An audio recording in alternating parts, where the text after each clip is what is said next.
बिस्मिल्लाहिर्रहमानिर्रहीम अस्सलाम वालेकुम। जो हमारा आज का टॉपिक है वो है सेल डिवीज़न का और चैप्टर सेल डिवीज़न है और टॉपिक है माइटोसिस। और माइटोसिस को पढ़ने से पहले हमें पता होना चाहिए कि सेल साइकिल क्या है। ठीक है, तो एक पूरा का पूरा वो फेज़ जिसमें सेल जो है वो डिवाइड करता है और नए सेल्स बनाता है उसको हम सेल साइकिल बोलते हैं। ठीक है, तो सेल साइकिल को हम डिवाइड करते हैं दो फेजेज़ में, जैसे यहाँ पर लिखा हुआ है। कौन से दो फेजेज़ हैं? एक को हम इंटरफेज़ बोलते हैं और दूसरे को माइटोटिक फेज़ बोलते हैं। Interphase is a preparatory phase या फिर नॉन अपरेंट डिवीज़न का फेज़ होता है, जिसको हम डिवाइड करते हैं G1 S और G2 फेज़ में। ठीक है, और दूसरी फेज़ हमारे पास क्या होती है वो है माइटोटिक फेज़। और माइटोटिक फेज़ में जो बाकी आपके पास कैरियोकाइनेसिस या फिर साइटोकाइनेसिस का जो है वो प्रोसेस होता है। ये आपके पास है सेल साइकिल के प्रोसीजर्स। लेकिन before getting to the topic जिसमें हम ये पढ़ेंगे माइटोटिक फेज़ के बारे में, जहाँ पर साइटोकाइनेसिस या कैरियोकाइनेसिस के बारे में पढ़ेंगे, उससे पहले हम ये देखेंगे कि इंटरफेज़ जो है इसके अंदर क्या क्या चीज़ें होती हैं। आपके पास G1 फेज़ के बारे में सबसे पहले बता दें कि इसको फर्स्ट ग्रोथ या फिर गैप फेज़ भी कहते हैं। It is the early growth phase of the cell. सबसे पहला यही डिवीज़न का प्रोसेस है। फिर आपके पास है एस फेज़, जिसको हम सिंथेसिस फेज़ भी बोलते हैं। और सिंथेसिस किस चीज़ का है? इसमें यहाँ पर DNA जो है वो बेसिकली रेप्लिकेट करता है। ठीक है, DNA ने डुप्लीकेट होना है। क्यों DNA ने डुप्लीकेट होना है? क्योंकि क्रोमोसोम्स आगे बनेंगे और क्रोमोसोम आपको पता है कि DNA प्लस प्रोटीन से मिलकर बनते हैं। तो आपका DNA जो है उसकी रेप्लिकेशन बहुत ज़रूरी है। अगला है G2 फेज़, जहाँ पर आपके एक तो this phase prepares the cell for division. It includes replication of the mitochondria and other organelles. हम माइटोकॉन्ड्रिया को क्यों सिंथेसाइज करते हैं? क्योंकि माइटोकॉन्ड्रिया जो है वो एनर्जी प्रोवाइड करते हैं in the form of ATP and other organelles. Synthesis of microtubules होता है एंड प्रोटीन्स होता है। ठीक है, माइक्रोट्यूब्यूल्स क्योंकि स्पिंडल फाइबर की फॉर्मेशन होनी है। These microtubules and protein will make up the mitotic spindle fiber and chromosomes को जो है वो कंडेंस करना है। कंडेंस करने का क्या मतलब है? अगर आपके पास एक सिंपल थ्रेड लाइक स्ट्रक्चर है तो वो कंडेंसेशन के बाद इस फॉर्म में आ जाएगा कि it will be more visible, और उसको जो है वो उसकी विजिबिलिटी जो है वो ज़्यादा हो जाएगी कि उसको रिकग्नाइज़ करना आसान हो जाएगा इनसाइड द सेल। ठीक है, तो ये आपके पास ये वाले फेजेस हैं। और ये आपके पास एंड पे लिख दिया कि माइटोटिक फेज़ क्या होता है, तो उसमें जो है वो कैरियोकाइनेसिस और साइटोकाइनेसिस जो भी मैंने आपको बता दिया सारा। अब ये देख लेते हैं कि इंटरफेस बेसिकली है क्या। Interface replicating the hereditary material, यही सारा कुछ जो मैंने अभी ऊपर बताया है, S phase, G1 phase, G2 phase, सब कुछ इसमें आएगा। और आपको ये पता होना चाहिए कि सेल को जब हमने प्रिपेयर करना है डिवीजन के लिए, तो इंटरफेस इज़ टोटल जो है वो 90% जो है वो इंटरफेस होता है टोटल सेल साइकिल को अगर हम डिवाइड करते हैं, और उसमें 10% जो होता है वो माइटोटिक फेज़ का रोल होता है, यानी कि हिस्सा होता है डिवीजन अगर हम 100% के हिसाब से करें तो। क्या होता है जी? An exact copy of DNA is formed before the cell division. This process is called as replication. The double-stranded DNA makes a replica or duplicates itself. Each daughter cell receives the same genetic material as the parent cell. ये मैंने अभी replication के बारे में बता दिया कि replication करना क्यों ज़रूरी है, और रेप्लिकेशन जो है वो उसके लिए रॉ मटेरियल कब कब जो है वो बनाया जाता है।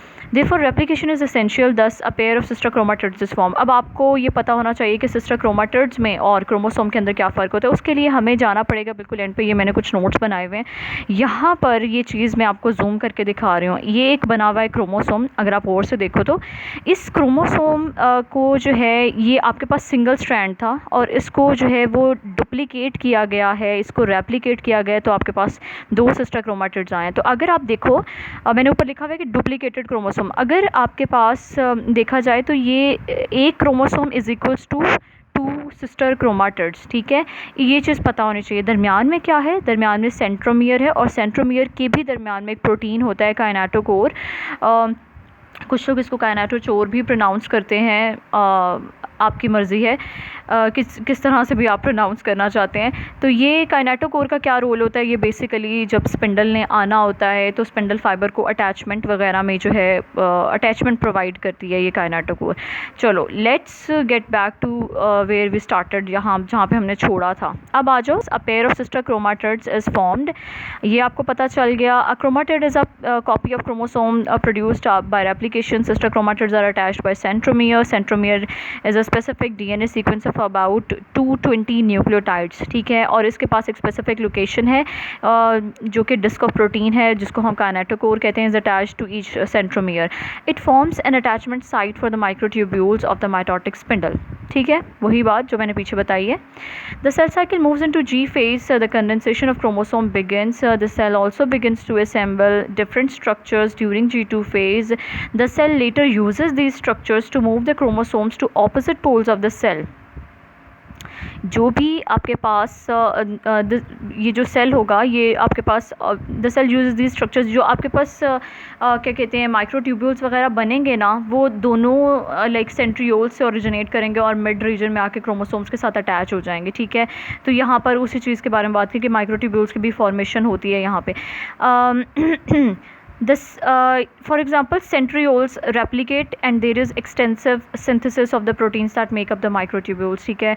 तो अब अगर स्पेसिफिकली कोई पूछे कि G1 फेज़ में और G2 फेज़ में क्या होता है, तो आपको एक बेसिक डिफरेंस पता चल जाएगा कि G1 फेज़ में और G2 फेज़ में फ़र्क क्या है मेनली। ये यहाँ पर एक डायग्रामेटिक रिप्रेजेंटेशन है कि सेल साइकिल के अंदर प्रोफेज़ अगर आप देखो और से, तो आपको पता चलेगा कि माइटोसिस जो है वो पूरे के पूरे सेल साइकिल का कितना छोटा सा हिस्सा है, जो जैसे मैंने पीछे बताया कि this is only like 10% of the total sale cycle, और बाकी का जो 90% है वो आपका G1 G2 और सिंथेसिस फेज़ पे जो है वो सिंथेसिस फेज़ पे कंसिस्ट करता है। नाउ जो हमारा मेन टॉपिक है माइटोसिस। माइटोसिस है क्या बेसिकली? आप माइटोसिस को ऐसे अंडरस्टैंड कर सकते हैं कि एक ऐसा फेज़ जिसमें आपके पास जितने क्रोमोसोम्स पेरेंट्स के अंदर हैं उतने ही बच्चों के अंदर अगर मुंतकिल हों, तो ऐसे फ़ेज़ को हम माइटोटिक फ़ेज़ कहते हैं और इस प्रोसेस को हम माइटोसिस बोलते हैं। तो क्या मतलब है इस बात का? इस बात का मतलब ये है कि अगर पेरेंट्स के अंदर 10 क्रोमोसोम्स हैं तो अगली जो जनरेशन है उसके अंदर भी 10-10 क्रोमोसोम्स ही जाएंगे, जैसे कि यहाँ पर ये है, ठीक है। तो ये आपके पास है कि 10 क्रोमोसोम्स अगर पेरेंटल जनरेशन में है तो अगली जनरेशन के अंदर भी 10-10 क्रोमोसोम्स ही जाएंगे। यहाँ पे मैंने डेफिनेशन भी लिखी है, type of division in which each daughter cell receive same number of chromosomes as that of the parent cell, ठीक है। तो वही अगर 5 हैं पेरेंट्स के अंदर, ये सपोज़ कर रहे हैं हम कि जितने पेरेंट्स के अंदर हैं, अगर हम ह्यूमन उसको देखें तो ह्यूमंस के अंदर 46 क्रोमोसोम्स हर सेल के अंदर होते हैं, ठीक है। तो वही 46 अगले या 46 जो है वो अगली जनरेशन में जाएंगे, डिवीजन नहीं होगी, कोई हाफ नहीं होगा, कुछ बदल बदल नहीं होगा।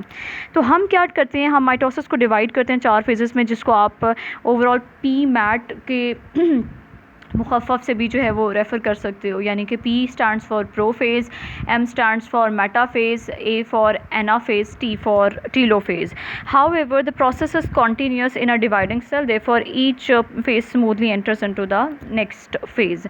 मतलब ये इसमें कोई गैप नहीं होता, सेल ने डिवाइड करना शुरू करना है तो उसके बाद उसने इन चारों फेजेस के जो है वो पास करते जाना है। पहला फेज़ जो है वो आपके पास प्रोफेज़ का है। अच्छा, जो सारा का सारा एसेंस है माइटोसिस का वो इस फेज़ में लाया करते हैं, यानी कि बहुत ज़्यादा आप कह लो कि जो मेजर इवेंट्स हैं ना वो आपके प्रोफेज़ में होते हैं। जो मेटाफेज़ है, एनाफेज़ है, टीलोफेज़ है, they are kind of simple as compare to जो आपका प्रोफेज़ है। प्रो का मतलब होता है बिफोर, ठीक है। तो प्रोफेज़ में क्या होता है, in the first phase of mitosis following changes take place during prophase. कौन कौन सी चेंजेस हैं? The chromosome become visible with the light microscope. ये छोटा सा यहाँ पे एक स्ट्रक्चर बना हुआ है, पहले एक सिंपल सा थ्रेड लाइक स्ट्रक्चर है और आप उसको एक बिल्कुल लाइक कंडेंस कर दो, गुंजल सा बना दो, तो वो विजिबल ज़्यादा हो रहा है, ठीक है। तो यही कंडेंसेशन का प्रोसेस होता है। क्रोमोसोम्स क्या हो जाएंगे, कंडेंस हो जाएंगे। They look like thread like structures. पहले जो बिल्कुल डिसअसेंबल फॉर्म में थे वो असेंबल होना शुरू हो जाएंगे, जुड़ जाएंगे आपस में और एक विजिबिलिटी की वो इख्तियार कर लेंगे। Nucleoli and nuclear envelope disappear. Nucleoli क्या होती है, ये आपके जो पहले आपका सेल की मेम्ब्रेन है, साइटोप्लाज्म है, साइटोप्लाज्म के बाद न्यूक्लियस आता है, न्यूक्लियस के भी अंदर एक और डार्कली स्टेन्ड स्ट्रक्चर्स होता है जहाँ पर राइबोसोम्स को असेंबल किया जाता है, उसको न्यूक्लियोलाई बोलते हैं अगर ज़्यादा हो, और अगर एक हो तो उसको न्यूक्लियोलस बोला जाता है। वो डिसअपीयर हो जाती है, ठीक है, और न्यूक्लियर एनवेलप भी ख़त्म हो जाता है। The two centriole pairs move apart from each other. Centriole जो आपकी G2 फेज़ में डुप्लीकेट हुई थी, 2 में तब्दील हुई थी, यानी कि अपने जैसी एक और बनाई थी, वो क्या करेगी, सेल के एक तरफ चली जाएगी एक सेंट्रियोल और दूसरी तरफ चली जाएगी दूसरी सेंट्रियोल। वो आपको पता है क्यों चाहती है, क्योंकि उसने आगे थ्रेड की जो है वो फॉर्मेशन करनी है और वही थ्रेड जो है वो क्रॉस द सेल मूव करके जो आपके क्रोमोसोम्स वगैरह हैं उनके साथ अटैचमेंट होगा और अटैचमेंट के बाद जो है वो उनको वे मूव करवाया जाएगा, यानी कि डिवीजन में हेल्प होगी। अच्छा, चौथा पॉइंट क्या है, microtubules arise from the centrioles, these microtubules are called as asters, these asters tie centriole with the plasma membrane. Now it's very important for you to know कि एस्टर कौन सा वाला जो है थ्रेड लाइक स्ट्रक्चर होता है। इसके लिए आपको ये देखना पड़ेगा, ये जो आप रेड से देख रहे हो ये सेंट्रियोल्स बने हुए हैं और इसमें से छोटे छोटे ब्रांचेस की तरह के थ्रेड लाइक स्ट्रक्चर्स निकल रहे हैं, ठीक है। दरमियान में जो बड़े क्रॉस हैं वो है क्रोमोसोम को रेफ़र करें, जो छोटे क्रॉस हैं साइडों पे रेड कलर के वो सेंट्रियोल है। सेंट्रियोल से छोटे छोटे जो थ्रेड लाइक स्ट्रक्चर निकल रहे हैं इनको हम एस्टर बोलते हैं और एस्टर जो है वो आपको ये प्लाज्मा मेम्ब्रेन के साथ सेंट्रियोल की अटैचमेंट करवाते हैं। जब ये सेल ने डिवाइड करना है तो ये प्लाज्मा मेम्ब्रेन के साथ क्यों अटैचमेंट चाहिए सेंट्रियोल को, सिर्फ इसी वजह से चाहिए क्योंकि खिंचाव पैदा करना है उस थ्रेड में ताकि सेल को ये आपके क्रोमोसोम जो है वो डिवाइड किए जाएं। इसी वजह से पीछे से कोई तो स्ट्रक्चर होना चाहिए कि जिसके साथ अटैचमेंट हो। तो यहाँ पर ये क्या होते हैं, प्लाज्मा मेम्ब्रेन के साथ अटैच हो जाते हैं। ये चीज़ हो गई। अब आप पांचवा पॉइंट क्या है, the microtubules from a spindle form a spindle between the centrioles, this fibres extend from pole to pole. अब यहाँ पे ना ज़ाहिरी बात है प्लाज्मा मेम्ब्रेन के साथ एस्टर्स ने अटैचमेंट करवा दी, लेकिन अब आपके पास स्पिंडल फाइबर एक जगह से एक पोल से एक सेंट्रियोल से दूसरे सेंट्रियोल की तरफ क्या करेगा, मूव करेगा, ठीक है। तो यहाँ पर एक चीज़ उन्होंने जो मेंशन की है वो है कि स्पिंडल फाइबर बन रहा है। वो स्पिंडल फाइबर जो है वो क्या है, माइटोटिक एपरेटस क्या है। माइटोटिक एपरेटस में ये 3-4 चीज़ें आती हैं जिनको मैंने नंबरिंग की है। एक एस्टर है, वो मैंने बता दिया आपको क्या होता है। स्पिंडल है, स्पिंडल फाइबर्स ये जो एक पोल से दूसरी पोल की तरफ थ्रेड लाइक स्ट्रक्चर मूव कर रहा होता है वो है। तीसरा है जी सेंट्रियोल और चौथा है माइक्रोट्यूब्यूल। और these are collectively called as mitotic spindle या फिर माइटोटिक एपरेटस। मैं आपको अभी दिखा देती हूँ कि माइटोटिक एपरेटस में क्या क्या चीज़ें आती हैं। ये साइड पे एक हेडिंग दी हुई है कि माइटोटिक एपरेटस है, ठीक है। इसमें सबसे पहले नंबर पॉइंट पे लिखा हुआ है कि एस्ट्रल माइक्रोट्यूब्यूल, या इसको एस्टर बोल रहे हैं, फिर सेंट्रियोल है, उस पर स्पिंडल फाइबर, और यहाँ पर मैंने फिर नंबरिंग की है कि क्या क्या चीज़ें